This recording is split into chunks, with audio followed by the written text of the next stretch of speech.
7ª posição, agora estamos em 9º nessa lista da Forbes, no número de bilionários, né? São 56 brasileiros na lista, 13 a menos do que em 2024, quando tinha 69 brasileiros bilionários. Essa redução também impactou o patrimônio total dos bilionários brasileiros, que recuou aí para 231 bilhões, caiu de 231 para 212 bilhões. Em segundo lugar, inclusive, nessa lista dos bilionários está o dono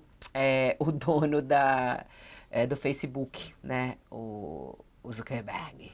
E enquanto isso, os pobres estão tendo dificuldade de acessar o site da Receita para poder pagar o teu imposto de renda. É uma situação muito triste, né?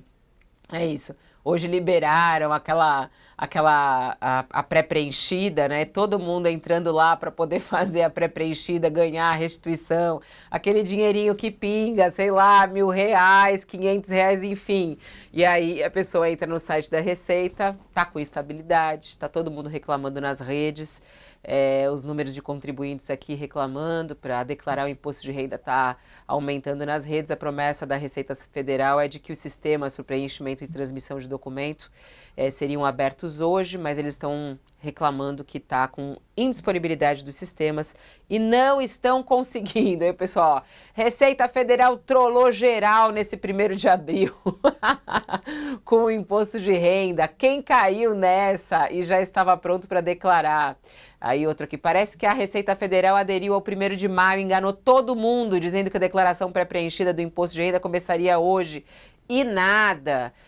Vocês não entenderam que era mentira da Receita Federal, que a declaração do imposto de renda pré-preenchida estaria disponível hoje, 1º de abril? 1º de abril, e por aí vai. Bom, vamos chamar um economista para conversar conosco sobre os bilionários, sobre imposto, sobre tarifaço. Enfim, ele está por aqui. Pedro Menezes é economista, é jornalista também e está aqui para nos ajudar a entender o que essa lista de bilionários te impacta, hein, Pedro? Quando você olha essa lista, o que você sente, hein? Bom dia, seja bem-vindo.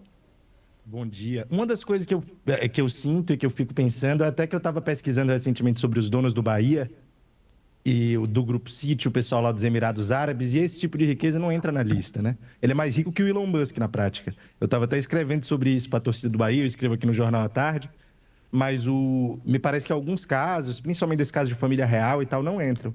Então, se você for ver ali nos maiores iates do mundo, maiores aviões do mundo, aquelas coisas de bens de consumo de rico, que sinaliza de fato o padrão de vida, etc., o quanto o cara está gastando ali no próprio estilo de vida, a gente vê que os mais ricos do mundo, de fato, são principalmente esse pessoal dos Emirados Árabes e a família da Arábia Saudita.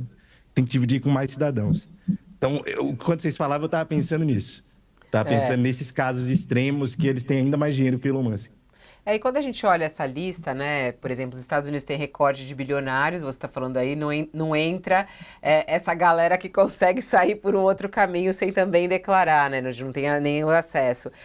Depois vem a China, depois os Estados Unidos, depois vem Hong Kong e depois a Índia. E o Brasil aparece aí agora, neste momento, em 9º nessa lista. Você acha que eles olham, Fabiola, deixa eu só explicar uma coisa. Eles olham os ativos públicos, né? Os ativos listados em bolsa, esses são os tipos de ativos que eles conseguem. Então, a lista Forbes é muito boa porque, quem está lá geralmente é bilionário. Então, eles erram um pouco, incluir gente na lista que não é bilionário. E, por outro motivo, geralmente, para quem tem esse tipo de riqueza do Elon Musk, eles estimam bem. Porque eles vão lá, olham quanto é que o Elon Musk tem da Tesla, que é uma informação pública, quanto é que ele tem da SpaceX. Isso é porque a Forbes ainda não enxergou. Prazer é meu. É porque a Forbes ainda não enxergou o ativo que representa o Bahia, os investimentos sauditas no Bahia. Quando enxergar isso, com certeza, aí a família saudita vai ao primeiro lugar da lista. Com certeza, com certeza. Ô Pedro, aí entrando um pouco no que o próprio Sakamoto falava, e aqui no nosso chat muita gente começa, é hora de taxar esses super ricos e tudo mais. Você acha que isso um dia vai acontecer aqui no Brasil? Você acha que esse é um caminho, quer dizer, você ser super rico, você ser o mais rico, você tem que bancar a redução da desigualdade no mundo? Bom, pelo menos quando eu fui estudar economia, todo mundo sabe que o sistema de tributação da renda, o ideal é que ele seja progressivo, né? Aliás, o sistema de tributação em geral, não só o imposto de renda deve aumentar para quem ganha mais, mas a tributação em geral, o ideal é que se aumente para quem ganha mais. Então, parece que do ponto de vista normativo, assim, como é que o sistema deveria funcionar, é meio óbvio, muito difícil encontrar um economista que defenda um sistema regressivo, quer dizer, em que os pobres paguem mais que os ricos. Agora, se isso vai acontecer no Brasil, olha, só não aconteceu até hoje porque o Brasil é um pouco complicado em algumas coisas, e, enfim, meus colegas sabem bem do que eu estou falando. Porque em diversos países do mundo você tem uma porcentagem muito maior da renda, da arrecadação do governo que vem do imposto de renda, e também você tem uma porcentagem maior desse imposto de renda vindo dos ricos. Então já é o que acontece no mundo. Se o Brasil se aproximar do resto do mundo, a gente vai pelo menos nessa direção.